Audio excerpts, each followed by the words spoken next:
안녕하세요. 오늘 CNCG 행사에서 프로메테우스 관련 발표를 하게 된 김진웅이라고 합니다. 반갑습니다. 저는 현재 넥스클라우드에서 프로덕트 오너와 클라우드 엔지니어 역할을 수행하고 있고요.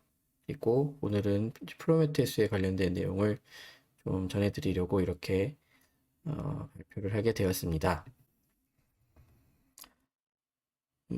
첫 번째로 이제 모니터링에 대해서 좀 말씀을 드리려고 합니다. 모니터링 하면 되게 어렵게 생각하시는 거, 뭐 운영에서만 사용을 하는, 그리고 뭐 흔히 얘기하는 우리가 그 모니터링 담당자만 봐야 되는, 운영자만 봐야 되는 거라고 이제 생각들을 하시는데, 원래 모니터링보다 더 상위 개념이 있습니다. 그 상위 개념은 이제 뒤에서 말씀드릴 관측성, 뭐 관측 가능성이라고 하는 말들이 있습니다. 일단 모니터링 같은 경우는 구글에서 이제 그 SRE 북이라고 있죠. 거기에 보면 이제 이렇게 정의를 하고 있습니다. 여러 가지 서버의 시스템에서 관련된 이제 정량적인 수치들을 실시간으로 보고 수집하고 처리하고 집계하는 행위들을 이야기한다고 합니다.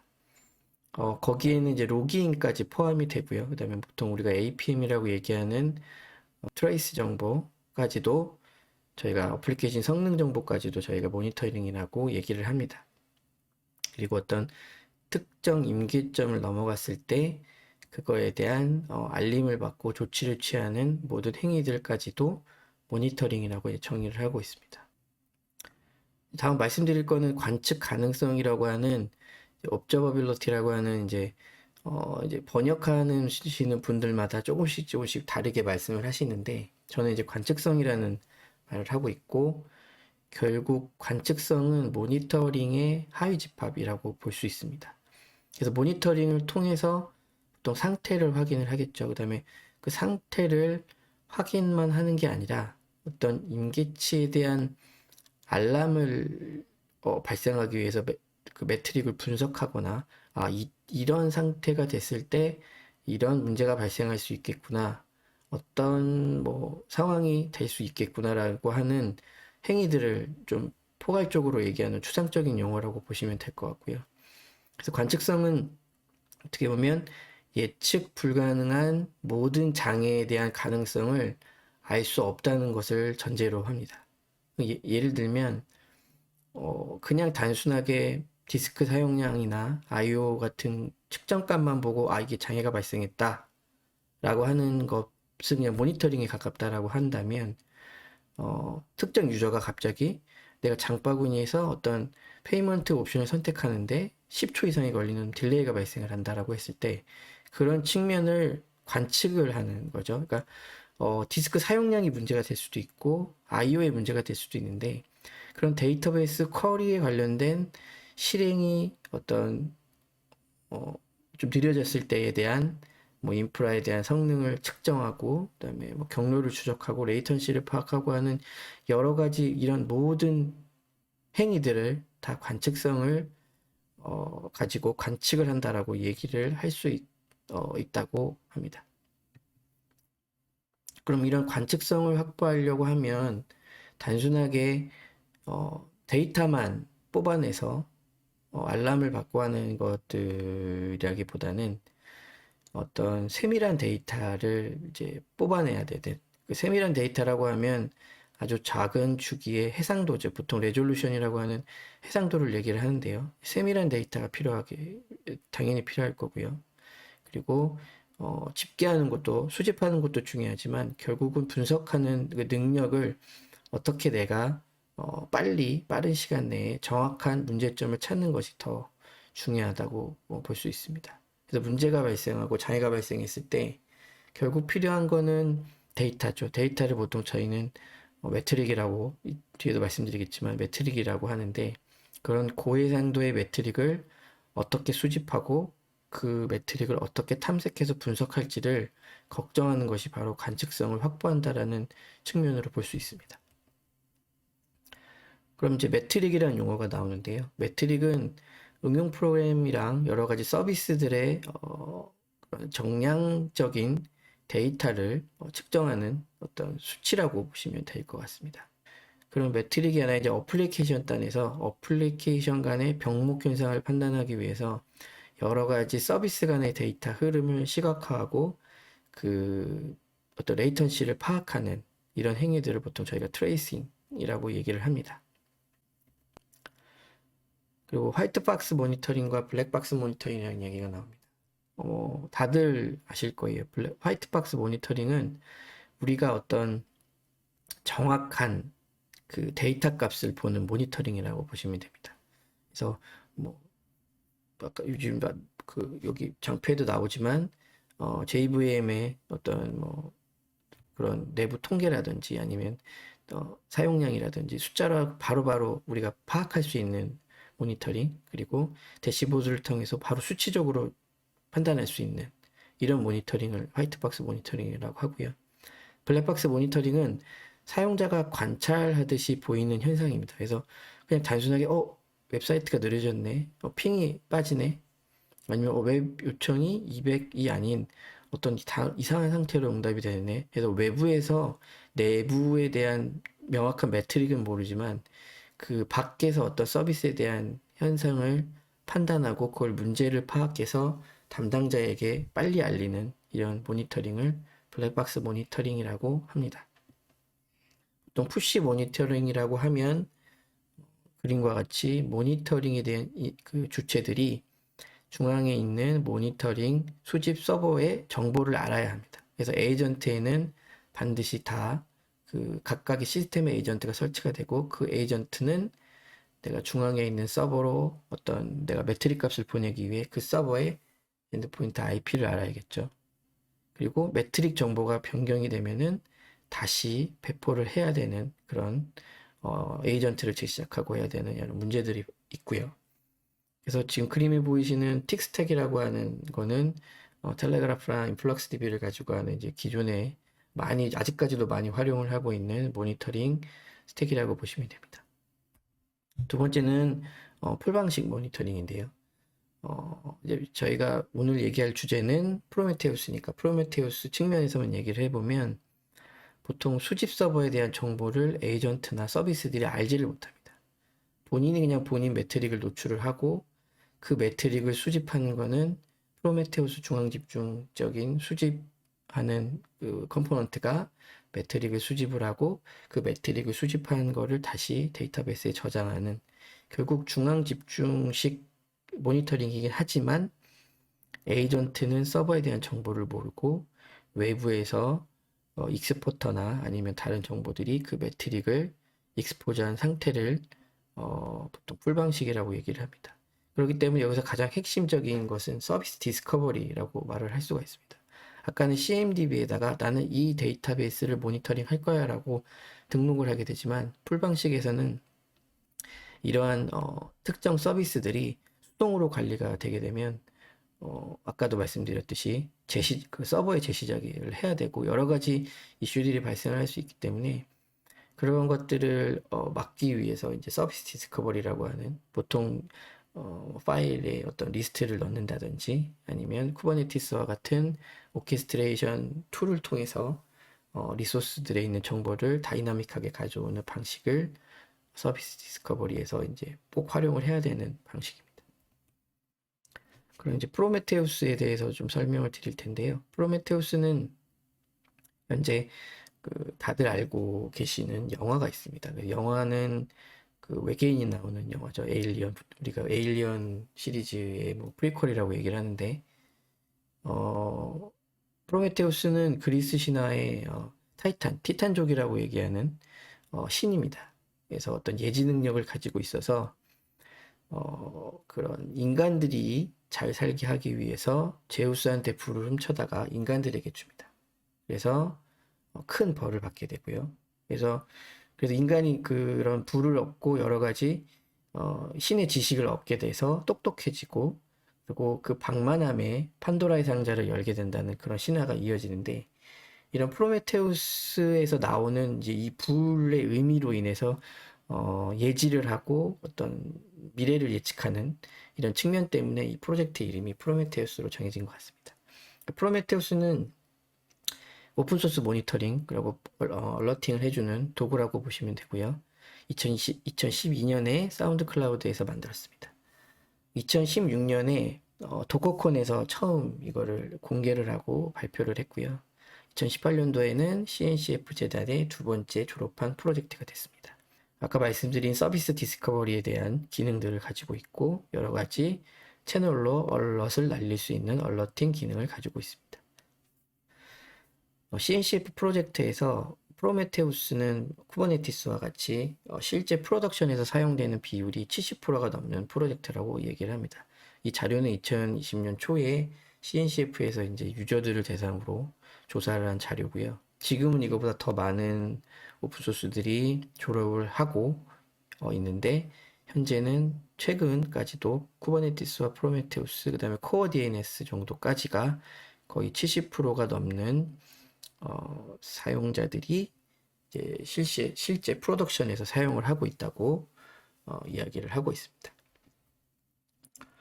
그러면 내가 왜 프로메테우스에 대해서 알아야 돼? 라고 말씀하시는 분들도 있고요. 뭐 여러 가지 이유가 있는데 이런 장점들로 인해서 프로메테우스를 꼭 도입을 하거나 아니면 뭐 데이터독을 사용을 하시던 인스타나를 사용하시는 고객도 프로메테우스와 같이 운영을 하시는 고객들이 많습니다. 그 이유를 좀 보면 어떤 매트릭 수집을 위한 서버나 서비스의 에이전트를 설치하는 것에 대한 구성이 되게 그렇게 많지 않습니다. 불필요하거나요. 아니면 어떤 특정 애플리케이션에서 매트릭을 푸시하기 위한 CPU 사용이 좀 최소화되는 부분이 있습니다. 뭐 클라이언트 라이브러리를 쓰게 되면 조금 사용을 할 수 있겠죠. 그리고 중앙 집중식으로 데이터를 수집하고 관리할 수 있는 콘솔을 제공을 하고 또 수천 수만 개의 매트릭을 내가 직접 하나하나 컨트롤하는 것이 아니라 기본적으로 제공되는 매트릭을 그때그때 어떤 쿼리를 통해서 보기 때문에 그런 트래픽이나 오버헤드에 대한 감소를 해줄 수 있다는 장점이 있고요. 그리고 뭐 풀 방식이 안 되는 경우도 있을 거거든요. 그럼 안 되는 경우에는 푸시 게이트웨이라고 하는 별도의 컴포넌트를 제공해서 여러 가지 푸시 방식의 데이터도 수집할 수 있도록 프로메테우스는 제공을 하고 있기 때문에 이런 부분들을 알고 있어야 프로메테우스를 활용하시거나 아니면 좀 더 보실 수 있을 거라고 생각이 됩니다. 프로메테우스의 컴포넌트 다이어그램인데요. 아까 말씀드린 대로 코어 컴포넌트는 검색을 담당하는 모듈, 그리고 타임 시리즈 DB와 그 웹 인터페이스의 웹 콘솔을 제공을 합니다.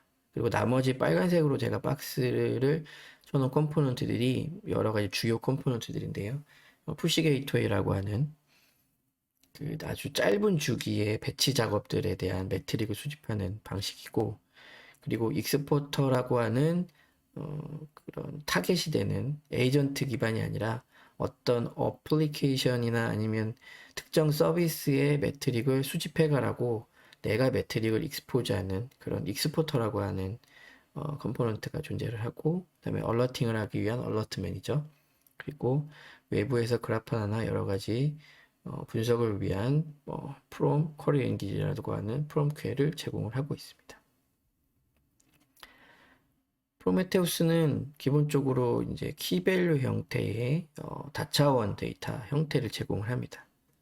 그림에서 보시다시피 매트릭 이름, 그리고 여기 보시면 라벨, 레이블이라고 얘기를 하죠. 네, 멀티 기반의 멀티 키밸류의 레이블과 그리고 타임스탬프, 이거는 옵셔널로 보이진 않는데 뒤에서 잠깐 말씀드리겠지만 이거를 보게 하기 위해서는 또 이제 여러 가지 쿼리 옵션이 필요하고요. 그리고 실제 내가 매트릭은 무조건 플로트 64 형태의 샘플 밸류 값을 매트릭 형태대로 보여주는 게 기본적으로 프로메테우스가 가지는 데이터 포맷이라고 보시면 될 것 같습니다. 그리고 또 이런 그 매트릭 이름에는 프리픽스나 서픽스 규칙이 있고요. 그런 것들을 오늘 말씀드리지는 않을 텐데 그런 것들을 좀 참조하셔서 이런 매트릭 구조를 이해를 하시면 되고, 그 매트릭을 실제 익스포즈 할 때는 사람도 알아봐야 되고 또 시스템도 이제 알아봐야 되잖아요. 그렇기 때문에 메타데이터라는 게 존재를 합니다. 그래서 이렇게 보시는 헬프와 타입이라고 하는 메타데이터가 존재를 한데, 그거는 헬프는 그냥 그 매트릭에 대한 디스크립션이라고 생각을 하시면 되고요.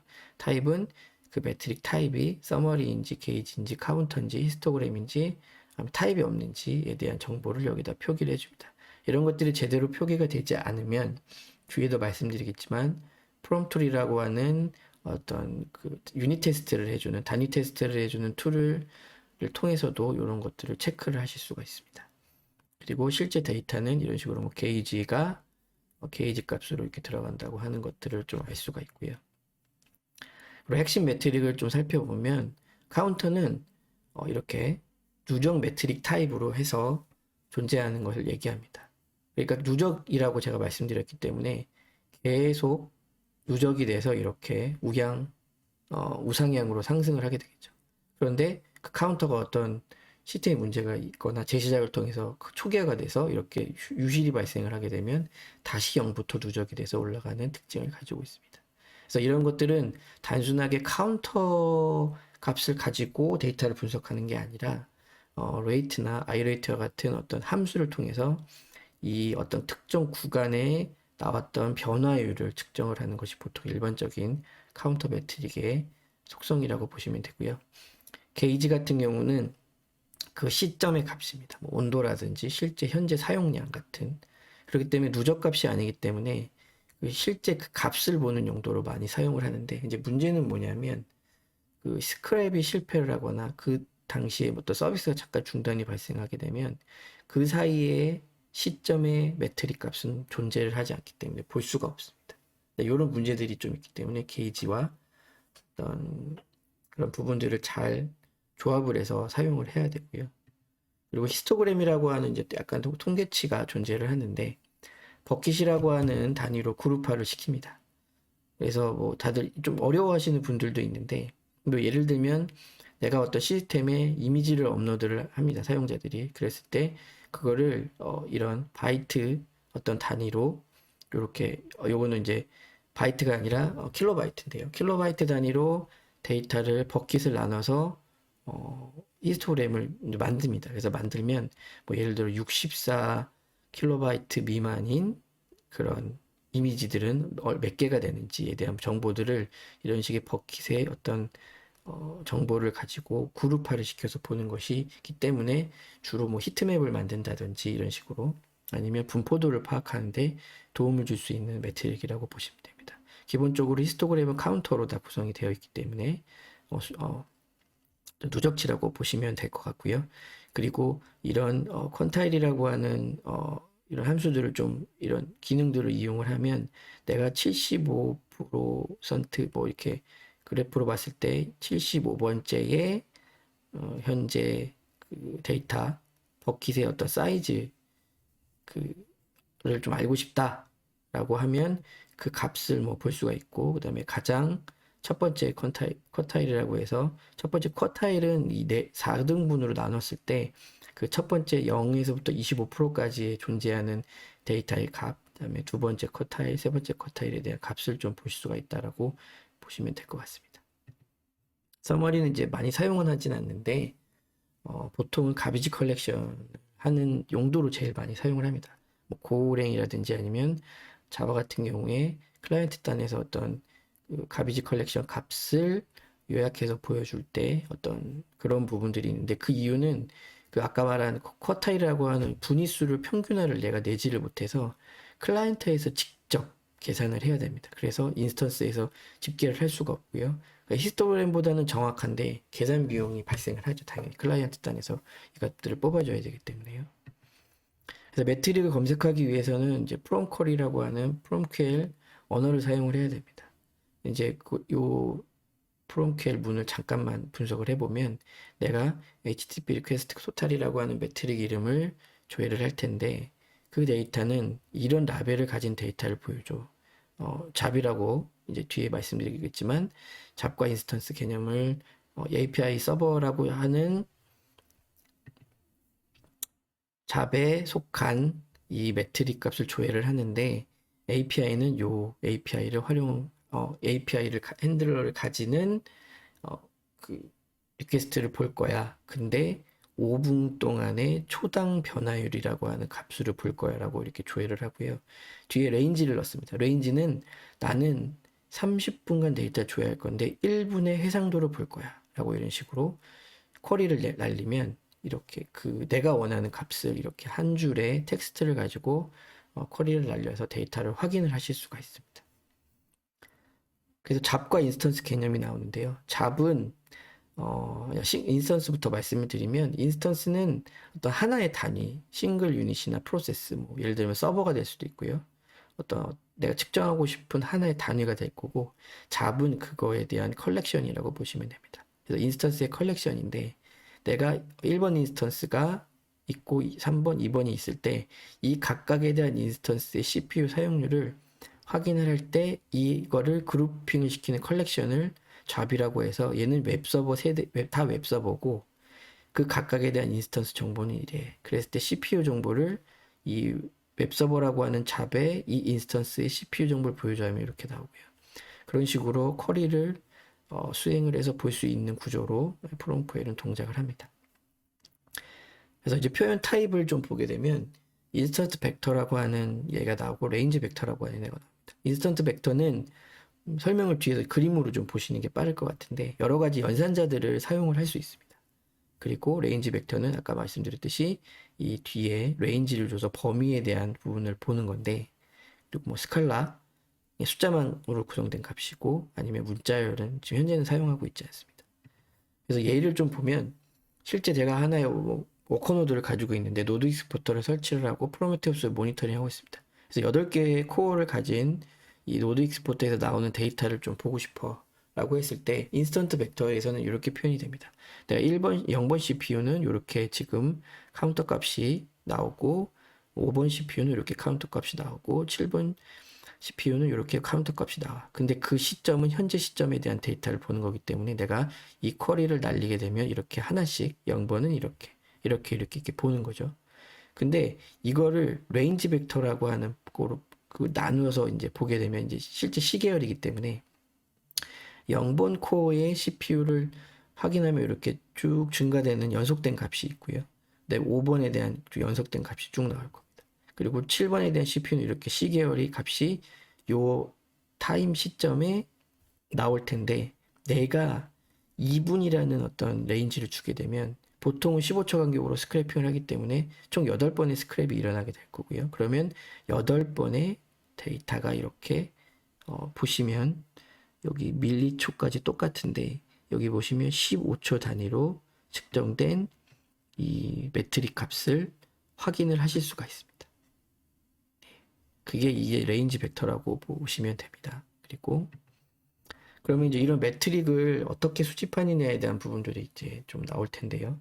보통 아까 말씀드린 방식은 스크랩 방식입니다. 데이터를 풀링하는 건데 기본적으로 매트릭 엔드포인트라고 하는 익스포터에서 직접 수집을 하거나 아니면 그 다이렉트로 수집하는 경우는 그뭐 쿠버네티스나 이스티어 같은 여러 가지 이런 서비스에서 매트릭을 직접 제공하는 경우에 다이렉트로 이제 수집을 합니다. 그리고 어플리케이션 단에서 클라이언트를 통해서 익스포터를 통해서 가는 경우도 있습니다. 그럼 클라이언트 라이브러리에 대해서 좀 살펴보면 클라이언트 라이브러리는 고, 자바, 파이썬, 루비가 기본적으로 공식적으로 지원이 되고요. 나머지 서드파티 라이브러리들은 아래 링크에서 확인을 하실 수가 있습니다. 프로메테우스 클라이언트를 활용을 해서 익스포터까지 실행하는 그냥 간단한 예제라고 보시면 되고요. 어떤 프로세스 타임에 대한 부분을 여기 보시는 리퀘스트 타임이라고 하는 부분을 그 정의를 하는데 그 리퀘스트 타임은 이 서머리라고 하는 데이터 타입을 가지고 저장을 해서 보여주려고 하는 거고 그다음에 이 익스포터를 띄우기 위해서 간단한 핸들러 8000번을 띄우는 것이 기본적으로 이렇게 클라이언트 라이브러리가 동작하는 간단한 구조라고 보시면 될 것 같습니다. 익스포터에 대한 개념을 조금 이제 아셔야 되는데 익스포터는 코드를 직접 만질 수 없는 이렇게 수정할 수 없는 경우에 이제 사용을 하는데 보통 패키징된 소프트웨어에서 제공을 다 대부분 많이 하고 있고요. 그게 없는 경우에 이제 아래와 같은 프로메테우스 커뮤니티에서 공식적인 익스포터들을 개발을 하고 기여를 하고 있습니다.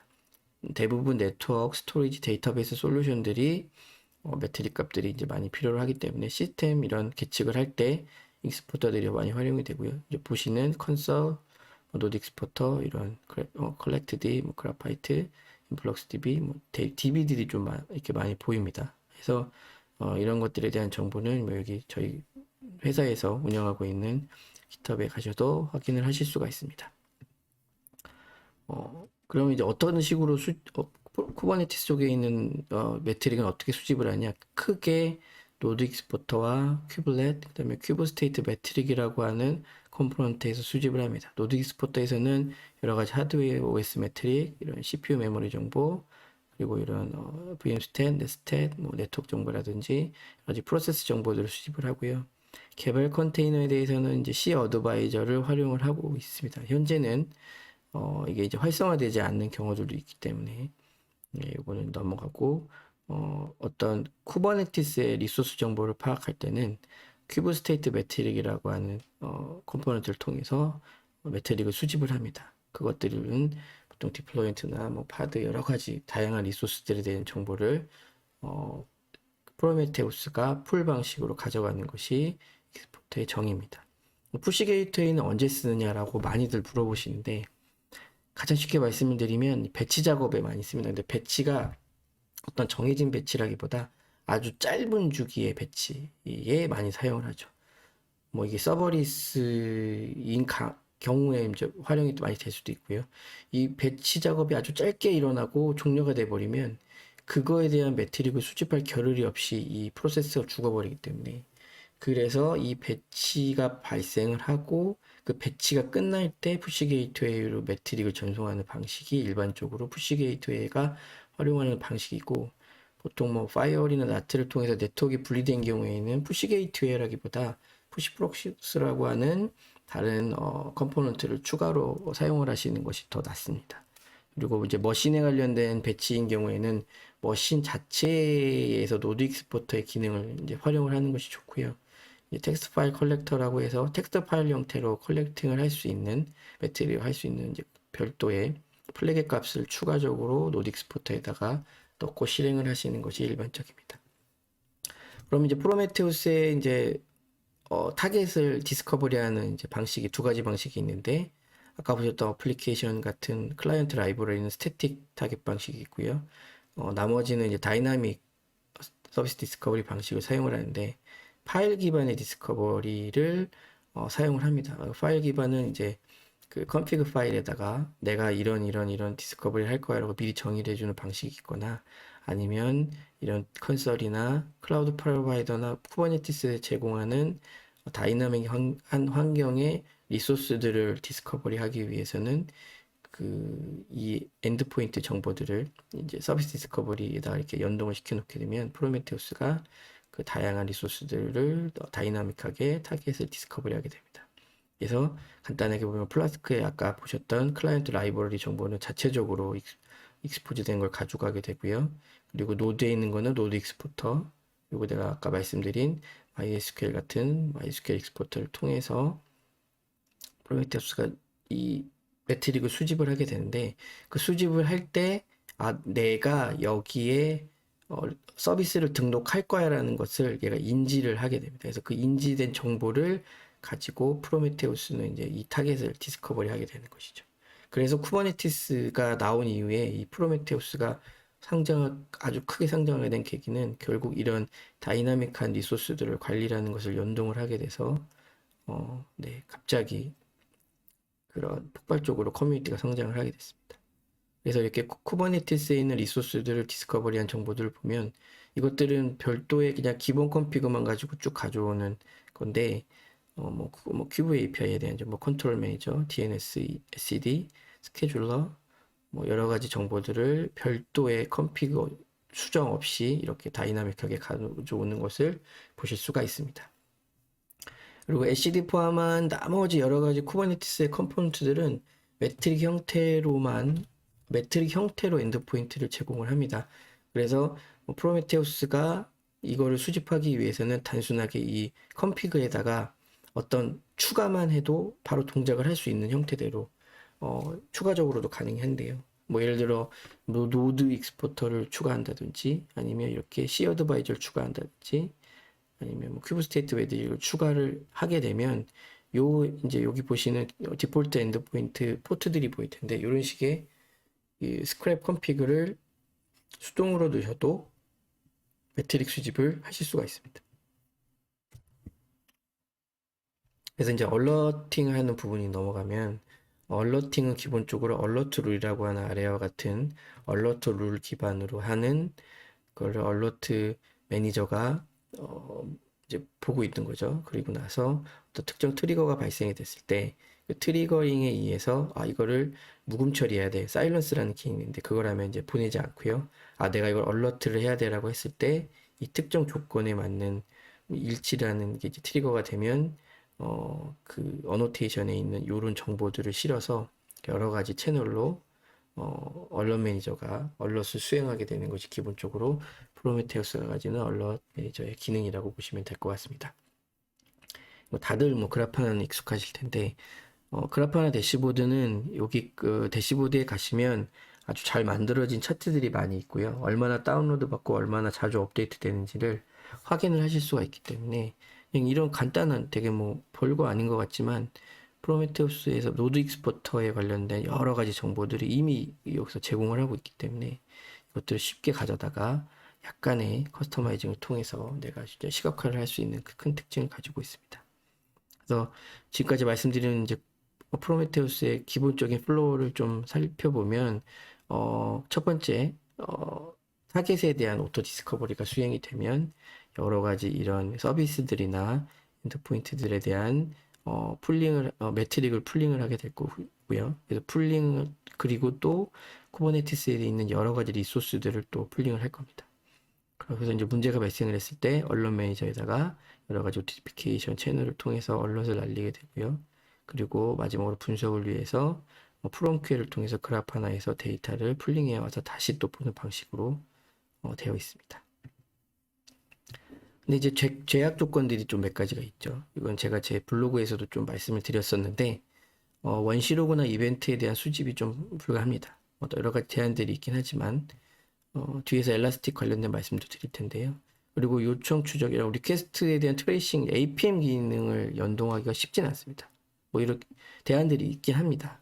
그리고 어노말리 디텍션 같은 어떤 머신러닝이나 아니면 패턴에 기반한 부분들은 뭐 자체적으로 이제 구현을 해야 되는 이슈들이 있고요. 그리고 롱텀 스토리지가 기본적으로 제공되지 않고 있기 때문에 여러 가지 이런 멤3 코어텍스 뭐 이런 프로젝트들을 같이 활용을 하셔서 고가용성이나 장기 보관을 하셔야 됩니다. 그리고 스케일링에 대한 부분도 좀 부족하고요. 그리고 인증 관리가 되지 않고 이제 최근에 인증 관리에 대한 부분이 좀 이슈가 돼서 나오고 있습니다. 프로메테우스 이제 운영적인 측면에서 제약을 보면 뭐 어렵다라는 의견이 제일 많고요. 그리고 기업 환경의 뭐 보안이라든지 장기 데이터 저장 같은 게 조금 소규모 팀에서 사용할 수 있지만 엔터프라이즈 환경에서는 좀 적용하기 쉽지 않냐. 그리고 셀프 매니지드가 이제 아까 말씀드린 이제 여러 가지 그 러닝 커브 때문에 어려울 경우에는 고가의 상용 모니터링으로 이제 전환하는 경우도 많이 있습니다. 그래서 이런 여러 가지 이제 그 전 세계에 있는 쿠버네티스와 프로메테우스를 운영하는 페인 포인트들이 이건 이제 알려진 정보들이고요. 그래서 이제 프로메테우스는 어떻게 발전을 해왔는지 좀 말씀을 드리려고 합니다. 프로메테우스 쪽에 있는 오픈소스 에코시스템을 살펴보면 크게 이렇게 보실 수가 있는데요. 여기 보시면 저희 회사도 있고요. 그리고 타노스라든지 프로메테우스는 당연히 있고 뭐 그라파나나 코어텍스 같은 이런 오픈소스들이 존재를 합니다. 그래서 보통 마켓은 이제 이런 식으로 좀 구분을 할 수 있는데 오픈소스는 보셨던 대로 이렇게 있고 상용 솔루션들이 좀 나와 있죠. 저희도 지금 클라우드 서비스 준비를 하고 있고 위브웍스의 클라우드, 크로노스피어라고 하는 M3 기반의 엔터프라이즈 프로메테우스, 그다음에 매트릭파이어라고 하는 프로메테우스 그라파나를 호스팅 서비스를 해주는 서비스들도 있습니다. 그리고 이제 사스 기반의 상용 솔루션들은 다들 아시는 이제 유명한 모니터링 회사들이 이제 프로메테우스의 플러그인을 제공을 하고 있습니다. 그리고 이제 프로메테우스는 또 커머셜 서포트를 제공하는 이제 업체들이 늘어나고 있는데요. 저희 회사도 최근에 이제 추가가 되긴 했습니다. 그래서 뭐 교육, 온라인 교육이라든지 아니면은 그 브라이언 브라질이라고 하는 창시자를 통해서 컨설팅을 받으실 수도 있는데, 이거 이제 유럽 쪽에 계신 분들이 좀 많이 활용을 하는 서비스고, 실제 나머지 회사들은 좀 많이 있습니다. 근데 국내에서는 저희 회사가 유일하게 현재 프로미테우스 관련된 컨설팅 사업을 수행을 하고 있다. 광고를 잠깐 말씀을 드리는 거고요. 그리고 롱텀 스토리지에 대한 이슈들이 계속 불거지고 있습니다. 기본적으로 리텐션 기간이 15일이거든요. 요거는 이제 플래그 값이 그렇게 되어 있는데, 이걸 늘린다고 해도 뭐 문제가 되는 이유는 샘플당 2바이트라고 해서 초당 10만 시계열이 들어오면 240기가가 15일 차버립니다. 그러니까 데이터가 좀 많이 필요한 거죠. 장기적으로 저장하는 게 확장성 있게 저장되는 게 불가능하기 때문에 M3, 우버에서 만든 M3, 그다음에 위브웍스가 하고 있는 코어텍스, 뭐 인프로버에서 하고 있는 타노스라든지 뭐 빅토리아 메트릭, 타임스케일 DB가 최근에 프롬스케일이라고 하는 오픈소스 프로젝트를 내놨습니다. 그리고 엘라스틱 서치 같은 것들을 활용을 해서 리모트 라이트와 이제 프롬QL을 지원을 해서 원격 그 매트릭을 이제 외부에다가 이제 안정성 있게 고가형성으로 저장할 수 있는 기능들이 나오고 있습니다. 이제 특이한 거는 이제 엘라스틱 서치를 활용한 프로메테우스인데요.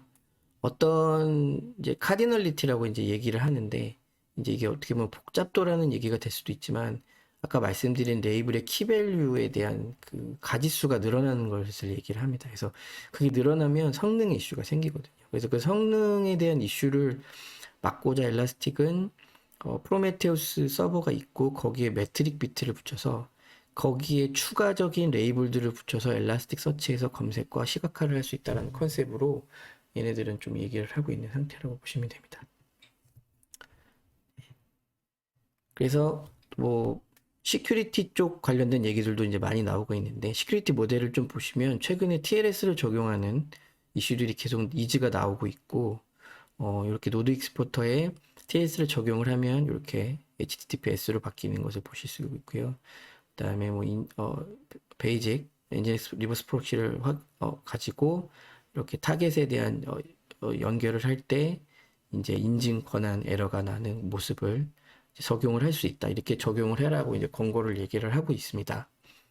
그리고 이제 트레이싱 관련해서는 오픈 센서스나 오픈 트레이싱 같은 그 또 다른 어떤 그런 트레이싱에 관련된 APM 프레임워크를 프로메테우스랑 연동하는 작업들을 많이 하고 있는데요.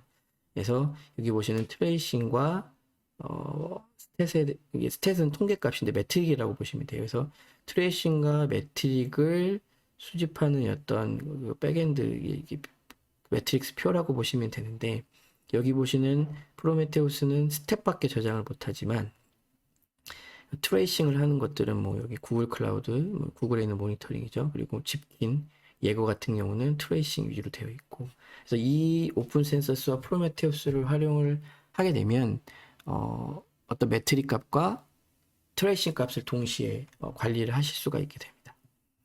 그리고 오픈 트레이싱은 트레이싱만 기본적으로 하는 오픈소스 있고요. 오픈 텔레메트리는 이제 작년에 말에 나왔던 프로젝트인데 아직 정식으로 나오진 않았는데, 이 오픈 트레이싱과 오픈 센서스를 합쳐서 이제 프로젝트를 만들겠다라고 하는 컨셉이라고 보시면 됩니다. 네, 커뮤니티는 주로 구글에 있는 그룹에서 운영이 됩니다. 여기서 메일링 리스트에 추가를 하면 다양한 정보들을 데일리로 받으실 수 있어요. 그리고 커뮤니티 미팅 기록은 여기 가시면 좀 어떤 오픈소스들이 나왔고 어떤 식으로 진행이 되는 것을 확인하실 수가 있고요. 매년 프롬콘이 유럽이나 미주권에서 열리고 있기 때문에, 올해는 이제 코로나 때문에 온라인으로 열렸고, 저도 2일차에 조금 발표를 라이팅 토크로 5분 정도 발표를 한 게 있는데 뒤에 가서 좀 보시면 될 것 같고, 그리고 여기 가시면 여러 가지 연사자들이 프로메테우스에 관련된 영상들을 확인하실 수가 있습니다. 추가적인 좀 말씀을 좀 드리려고 합니다. 이건 제가 최근에 발견한 툴이긴 한데, 매트리켓.dev라고 하는 건데요. 이게 이제 설치형입니다. 예전에 맥만 됐는데 현재는 윈도우, 리눅스 전부 다 설치 패키지가 있고요. 로컬에서 간단한 매트릭이나 레코드를 확인할 수 있습니다. 그래서 엔드포인트를 입력을 하면 이렇게 바로 익스포터에서 익스포즈 되는 매트릭 리스트들과 이렇게 그래프 형태, 이거를 다시 CSV로 내릴 수 있는 아주 훌륭한 도구라고 보시면 됩니다. 그리고 프롬툴이라고 하는 SLO 기반의 얼러팅과 레코딩 룰을 자동으로 생성해주는 웹사이트입니다. 그래서 이것도 가시면 내가 원하는 매트릭 값에 특정 조건을 걸어서 그 어떤 얼러트 룰과 레코딩 룰을 생성해주는 도구라고 보시면 되고요. 또 언론 매니저 슬랙 플라이그라운드라고 있는데 이 부분은 내가 어떤 얼러트를 만들었을 때 슬랙에서 어떻게 보일지를 미리 테스트를 할 수 있습니다. 그래서 이렇게 컨피그룰과 얼러트에 대한 제이슨을 집어넣으면 이제 프리뷰를 누르면 이제 슬랙 페이지로 가서 이런 메시지가 이런 형태대로 슬랙에서 보일 거야 라고 미리 확인을 해볼 수 있는 기능이고요. 카르마라고 하는 기능인 오픈소스인데 얘는 언론 매니저가 부족한 부분을 추가적으로 언론 대시보드를 생성해주는 오픈소스라고 보시면 됩니다. 그래서 개인이 하는데 좀 많이 요즘에 활성화가 되고 있고요. 내가 그럼 언론 매니저 엔드포인트에다가 이제 호출을 해서 거기에 있는 API 정보로 여러 가지 언론 정보들을 되게 필터링해서 볼 수 있고 이거에 대한 사일런스도 걸고 여러 가지 언론 매니저에 관련된 운영을 할 수 있는 도구라고 보시면 됩니다. 프롬프트를 활용을 하시면 어떤 프로메테우스 서버를 기동하기 전에 아니면 재기동을 할 때 사전 무법 체크용으로 활용을 하시는데 반드시 사용을 하셔야 됩니다. 이거를 권장드리는 이유는 뭐 여러 가지 컨피그 파일, 룰 파일, 매트릭에 대한 부분을 어떤 신텍스 체크를 하거나 프로메테우스 재기동할 때 오류가 나지 않는 것들을 미리 체크를 할 수 있기 때문에 반드시 하시는 게 좋고요. 쿼리를 통해서 프롬 퀴어를 미리 실행해 볼 수 있습니다. 이렇게 쿼리 레인지를 주셔서 내가 특정 기간 동안에 어떤 매트릭을 좀 CLI 형태로 받아보는 것을 하실 수가 있고 이 디버그도 기본적으로 많이 사용을 하지 않는데 어떤 특정 시점에 그 프로메테우스의 어떤 그런 정보들을 확인을 하시거나 매트릭 같은 경우는 이제 종종 사용을 하게 되는데 얘를 하게 되면 그 디버그 매트릭을 했을 때에 프로메테우스가 가지고 있는 모든 매트릭 정보를 스냅샷을 찍어서 파일로 떨궈줍니다. 그것들을 가지고 여러 가지 뭐 확인들을 하실 수가 있고요. 그리고 얼러트 룰이나 레코드 룰에 대한 단위 테스트는 뭐 테스트 룰이라고 하는 명령을 통해서 하실 수가 있습니다. 그리고 리로드 API를 알고 계시면 좋은 게 보통 운영을 하시다가 컨피그 맵을 수정을 하거나 여러 가지 얼러트 룰을 수정을 하시고 나서 리로드를 안 하시고 보통 프로메테우스를 재기동하시거나 아니면 뭐 컨테이너를 재시작하시거나 하는 부분들을 많이 하시는데 그러시기보다는 단순하게 API를 사용하는 게 제일 빠릅니다. 이렇게 되면 얘가 간단하게 어떤 기능을 가지고 있냐면 뭐 플래그 값으로 이렇게 추가를 해야 되긴 하지만 기동을 할 때 컨피그레이션이나 룰에 대한 신텍스 에러를 바로 확인을 해서 로그로 뿌려줍니다. 그래서 내가 어떤 게 바로 지금 재시작할 때 문제가 되니까 그런 것들을 바로바로 확인을 하실 수가 있기 때문에 아까 보셨던 프롬툴과 리로드 API를 활용을 하셔서 운영을 하시는 게 매우 좋습니다. 그래서 여기 좀 보시는 부분들은 시간이 조금 부족한 관계로 다양한 오픈 소스와 여러 가지 저희 회사에서도 하고 있는 여러 가지 레퍼런스 사이트들을 제가 좀 적어놨고요. 일일이 좀 설명드리긴 시간이 오래 걸리니까. 그리고 제가 자주 존경하는 분들인데 두 분 다 지금 네, 오늘 발표하시는 분도 계시고요. 하양거북님과 어영부영님 블로그에서 제가 많은 걸 배우고 있습니다. 그래서 이런 것들을 좀 참조하시면 운영하시는데 많은 도움이 되실 거고요. 그리고 브라이언 브라질이 운영하는 블로그도 아주 좋은 글들이 많이 있습니다. 그리고 저희 회사에서도 블로그를 운영을 따로 하고 있고요.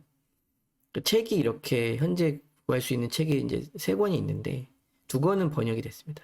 마지막 거는 번역은 되지 않았지만 얘도 조금 오래되긴 해서 그렇게 보는데 좋진 않은데 개인적으로는 이 앞에 2개 책이 괜찮습니다. 괜찮고 얘는 버전이 조금 2점대 초반이 많다면 얘는 2점대 중반인데 최근에 2.20 버전이 나와서 그 버전 이후로 보실 거면 공식 문서를 보시는 게 제일 좋습니다.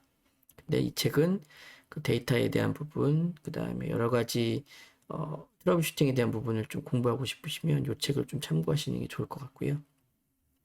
그래서 오늘 좀 길게 발표를 했는데 좀 정리를 해보려고 합니다. 기본적으로 오픈소스의 한계는 다 가지고 있습니다. 아까 말씀드린 뭐 시큐리티라든지 여러 가지 롱텀에 대한 부분, 그다음에 고가형성에 대한 부분들이 있는데 이제 그것들을 해결하기 위해서 여러 업체들이 상용 솔루션을 만들고 있고 저희 회사도 노력을 하고 있고요. 그리고 어플리케이션 커스텀 매트릭에 대한 확장성을 고려를 해야 됩니다. 그러니까 이게 실제 프로젝트를 하다 보면 여러 가지 요구사항들이 있는데 이거를 그냥 익스포터를 만들고 막 적용을 하다 보면 아까 말씀드렸던 카디널리티 이슈가 쉽게 발생을 합니다. 그래서 커스텀 익스포터나 매트릭을 사용하실 때 반드시 주의를 하셔야 되는 것을 꼭 유념을 하시는 게 좋고요. 그래서 프롬프트를 꼭 활용하시고 오픈소스에 대한 한계는 여러 가지 다른 도움을 받으시는 게 이제 제가 추천드리고 싶은 바입니다. 저희 회사도 이렇게 매니지드 엔터프라이즈 프로메테우스를 이제 제공을 하고 개발을 하고 있고요. 여기서 이제 공개된 오픈소스들도 있기 때문에 나중에 언제든지 시간이 되실 때 좀 살펴보시고 연락을 주시면 좋을 것 같습니다. 오늘 발표는 여기까지 진행을 할 거고요. 혹시나 질의응답을 할 시간이 조금 있을 텐데 추가적인 질의를 하시거나 어떤 프로메테우스 관련된 컨설팅이 필요하시면 언제든지 저나 이런 채널로 연락을 주시면 빨리 성심성의껏 답변을 드리도록 하겠습니다. 오늘 발표를 들어주셔서 감사합니다. 감사합니다.